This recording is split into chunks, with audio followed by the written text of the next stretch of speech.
Welcome to this week's episode of Dinner and a Movie. This week I'm going to give you suggestions for 80s cult classics. Now there are a lot of them, but these three in particular are movies that I hold near and dear to my heart because I've been watching them since I was a kid. I found all of them on random late night TV, and since we all use streaming services now, you're probably not going to find it on late night television since you're not watching late night television. Hopefully you'll utilize your streaming services and find these movie suggestions. My first movie suggestion is a movie called Rad, starring Bill Allen and Lori Loughlin.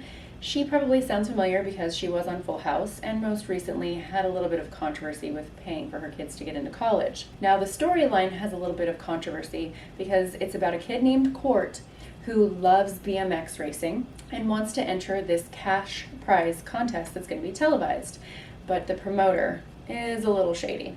So I'm going to leave it at that. Just know that it's a really good movie. My next suggestion is a movie called The Wraith with Charlie Sheen. Now this one is kind of bizarre. The storyline, if I had to compare it to something, is like a sci-fi version almost of The Crow. So if you like that movie, definitely check this one out. There's a really hot chick as his co-star love interest. I don't want to give too much away, but there's also like this really crazy car.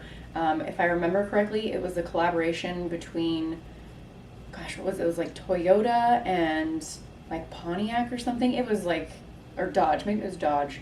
It's just like this really weird, crazy car, but it's like super rad. So not to like reference rad too much, but it's a rad car. It's a rad movie. Definitely check out The Wraith. My third and final suggestion is a movie called Vision Quest, starring Matthew Modine and Michael Schaffling. This is about a high school wrestler who has to drop a lot of weight to get into a particular weight class to go up against this kid that's in his district that's basically unbeatable.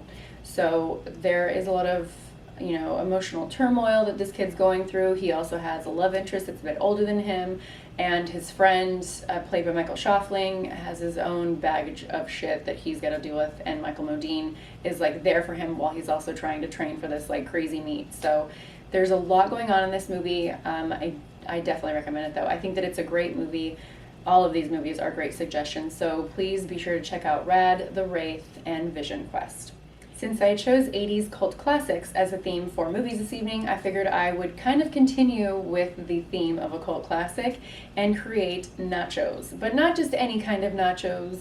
I'm going to do Quest nachos because they are a bit more keto friendly. So of course you don't have to do the keto version, but they are pretty freaking rad, no pun intended, and tasty. So I hope that you enjoyed my movie recommendations, and I really hope that you enjoy my delicious recipe for Quest nachos. Here's what we're going to need to make Quest nachos. Your choice of meat. Today I'm using tri-tip. I'm going to use some pico de gallo, guacamole, sour cream, cheese, and of course plenty of Quest chips. Now I'm using Quest chips because they only have 4 carbs and I'm still following my keto low carb diet. Use whatever kind of chips you want, but I think that the Quest ones are great. They aren't awful for you like a lot of other things. So I definitely recommend the Quest chips as an alternative to any kind of regular flour tortilla chips that you can get. We're gonna barbecue the meat today. I'm gonna season it. First, I'm gonna start with some extra virgin olive oil. I'm just gonna drizzle a little bit onto the meat. I'm gonna make sure that both sides of the meat are coated. Make sure after you do that, you wash your hands. Always wash your hands in between each task.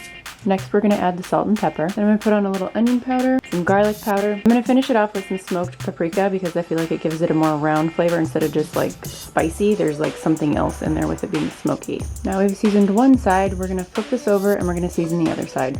But wash your hands as soon as you're done. And now we're ready to barbecue.